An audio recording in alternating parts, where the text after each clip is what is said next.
Yes, hello everyone. This is our lecture number 7th of chapter Atom and Molecule. This is chapter number 3rd of class 9 science. तो पिछली class तक बच्चों आपने क्या सीख लिया था? आपने मॉलिक्यूलर मास निकालना सीख लिया था।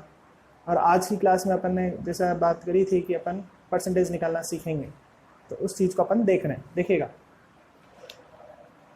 तो टॉपिक है अपना कैलकुलेटिंग परसेंटेज ऑफ एलिमेंट है ना कंपाउंड।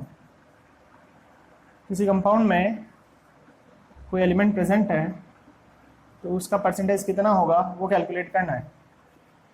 जैसे अगर अपन को पूछा जाए, ऐसे क्वेश्चन आ जाए, calculate percentage of hydrogen and oxygen in water. Water का मॉलिक्यूल होता है, उसमें हाइड्रोजन और ऑक्सीजन का परसेंटेज चाहिए अपन को, है ना वाटर मॉलिक्यूल। तो पहला चीज तुम्हें ध्यान होगा कि वाटर होता है H2। इसमें अपन को किस किस का परसेंटेज निकालना है? हाइड्रोजन का और ऑक्सीजन का। तो किस तरह से निकालेंगे देखिएगा। जैसे अपन को हाइड्रोजन का परसेंटेज निकालना है तो कैसे निकाले? मास ऑफ हाइड्रोजन, जिसका परसेंटेज निकालना है उसका मास को ऊपर लिखो, नीचे टोटल मास लिख दो पूरे मॉलिक्यूल का, इंटू 100। ठीक है, तो ये है परसेंटेज निकालने का फॉर्मूला। तो यहाँ पर मास ऑफ हाइड्रोजन कितना दिख रहा है? ऐसा सिखाया था कि मास ऑफ हाइड्रोजन होता है, हाइड्रोजन का मास 1U सिखाया था। तो यहाँ पर 2 हाइड्रोजन है इस मॉलिक्यूल में, तो मास कितना हो जाएगा? 2U। टोटल मास, पूरे मॉलिक्यूल का मास कितना होगा देखो, यहाँ पर कैलकुलेट करते हैं। एक हाइड्रोजन का 1 होता है तो 2 हाइड्रोजन का कितना हो जाएगा? 2 × 1। ऑक्सीजन का कितना होता है? 16। पिछले लेक्चर में पढ़ा था। तो इस पूरे मॉलिक्यूल का मास कितना हो गया? 18। तो टोटल मास इतना रख दिया। तो पूरे 18 में 2 पार्ट इसका है, ठीक है, 2U इसका है, इंटू 100 कर दो। तो अब इसको सॉल्व करेंगे। 2 9 18, 11/9 इज 11.11, 100/9 इज 11.11। तो ये ऐसे पता चल गया कि हाइड्रोजन का परसेंटेज कितना है? 11.11। चलो ऑक्सीजन का परसेंटेज निकालते हैं। वैसे तो ऐसे कर सकते हैं कि 100 में से माइनस कर दो, क्योंकि टोटल मिला के 100% होता है ना। तो एक का परसेंटेज पता है तो दूसरे का निकालना है तो 100 में से माइनस कर दो। नहीं तो ऐसे कर लो, mass of oxygen upon total mass into 100, ऐसा भी कर सकते हैं। तो मास ऑफ ऑक्सीजन, एक ऑक्सीजन एटम है, एक ऑक्सीजन का मास कितना होता है एक ऑक्सीजन एटम का? 16U। पूरे मॉलिक्यूल में उसका परसेंटेज निकालना है तो पूरे मॉलिक्यूल का मास कितना है? 18 इंटू 100। अब इसको सॉल्व करोगे, U से U कैंसिल कर दो। 2 8 16, 2 9 18, क्या बचा? 800/9। अब इसको डिवाइड दो, 9 8 72, 9 8 72, 88.88%। ठीक है, जब तुम दोनों के परसेंटेज को जोड़ोगे तो करीब करीब 100% आ जाएगा आंसर। फ्रैक्शन में जोड़ोगे तो बिल्कुल एग्जैक्ट 100 आ जाएगा, और पॉइंटर वाले को जोड़ोगे तो नियर अबाउट 100 आ जाएगा, क्योंकि वो आगे कंटिन्यू चल रहा है कुछ। तो इस तरह से अपन ने परसेंटेज निकालना सीखा है। देख लें एक बार, अपनी कॉपी में नोट कर लें।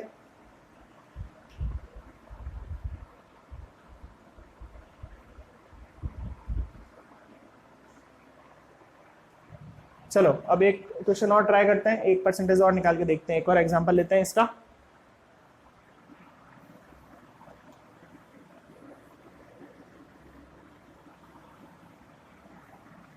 अगर आपसे पूछे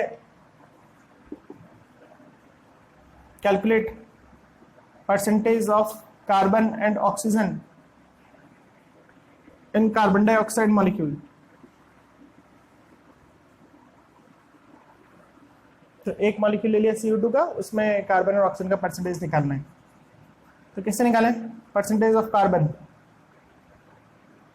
तो कैसे निकालें? मास ऑफ कार्बन कितना है उसमें, टोटल मास ऑफ मॉलिक्यूल, या मॉलिक्यूलर मास लिख दो। टोटल मास ऑफ मॉलिक्यूल की जगह पूरे मॉलिक्यूल का मास को क्या कहते हैं? मॉलिक्यूलर मास इंटू 100, ऐसे भी लिख सकते हो।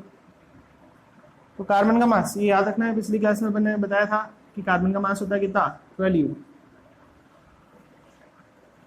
मॉलिक्यूलर मास, CO2 का मॉलिक्यूलर मास कितना होगा, देखो कैलकुलेट कर लो। CO2 कार्बन का होता है 12, ऑक्सीजन का होता है 16 इंटू 2 32, कितना हो गया 44। तो पूरे 44 U में कितना है ये 12 U ये कार्बन है, ठीक है। इसको सॉल्व कर दो, 2 6 12, 2 2 4, 2 2 4 है ना, इस तरह से काट दो, 2 11 जा 22, 2 3 जा 6, कितना बचा 300/11%, इतना है कार्बन। चलो ऑक्सीजन का देखते हैं, ऑक्सीजन का परसेंटेज कैसे देखें, ऑक्सीजन का मास ऊपर रख दो, CO2 तो 2 ऑक्सीजन है तो 16 to 32 हो जाएगा मास ऊपर, नीचे क्या रखता है टोटल मास, टोटल मास कितना है 44 इंटू 100, परसेंटेज निकालने के लिए इंटू 100 करता है। अब इसको 2 से काटो, 2 1 जा 2, 1 कैरी गया, 2 6 जा 12, 2 2 जा 4, 2 2 जा 4, 2 8 जा 16, 2 11 जा 22, दिस इज 800/11,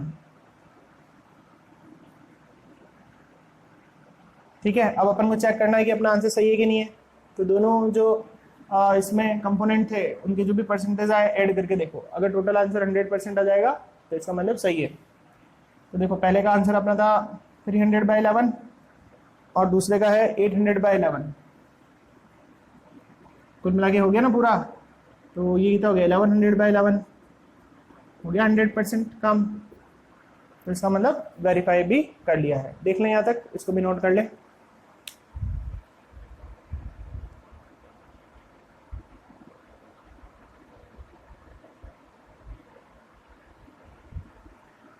चलिए आगे बढ़ रहे हैं।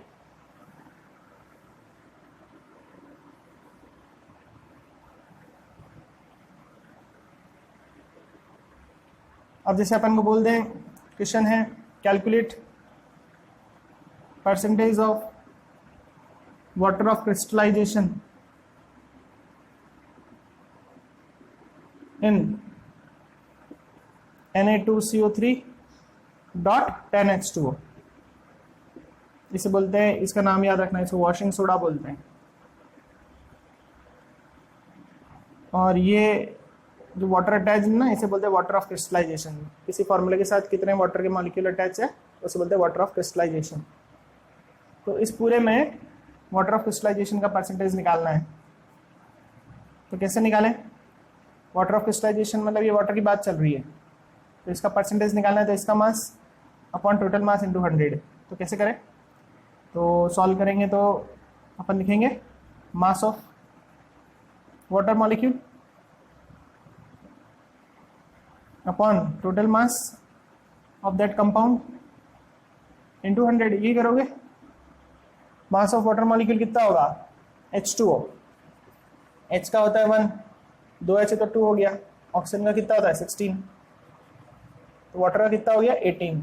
अब कितने वाटर है यहाँ पे 10 मॉलिक्यूल, तो एक का होता है 18 तो 10 का हो जाएगा 180। अपॉन में क्या करना है टोटल मास, देखो भाई पिछली क्लास में सिखा रखा है कि Na का होता है 23, 2 Na है तो 23 इंटू 2 हो गया, प्लस C का होता है 12, प्लस ऑक्सीजन 16 से 48, ठीक है, ये ऑक्सीजन का हो गया, ये कार्बन का हो गया, ये Na का हो गया, पानी का अपने पास है ही 180, टोटल जोड़ लो 46 प्लस 12 प्लस 48 प्लस 180, 180 क्यों करा, वाटर भी तो है इसमें, टोटल मास ये होगा ना पूरे मॉलिक्यूल का। भाई इसका मास ये रहा, इस कार्बन का मास ये रहा, इस ऑक्सीजन का मास ये रहा, इस वाटर का मास ये रहा, तो ये टोटल मास हो गया ना, कितना हो गया ये 40 50 50 और 40 90 98 100 106 106 206 286, दिस इज 286। तो है ना थोड़ा बड़ा क्वेश्चन है लेकिन काम का क्वेश्चन है। 286 इंटू 100, अब क्या करो, इसको 2 से काट दो, 2 9 जा 18, 2 1 2 2 4 जा 2 3 जा 6, व्हाट इज द आंसर 9000/143%, ठीक है, ये आंसर है 9000/143। अब तुम डिवाइड कर लो भले ही 9000/143, तो तुम्हारे पास तुम्हें डिवाइड तो आता ही होगा, करना है इसको डिवाइड अपने आप करना, तो वो तुम्हारे को आंसर मिल जाएगा, दिस इज व्हाट इज 9000/143। चलो करके देखो फटाफट, डिवाइड करके देखो कितना आंसर आता है जल्दी से।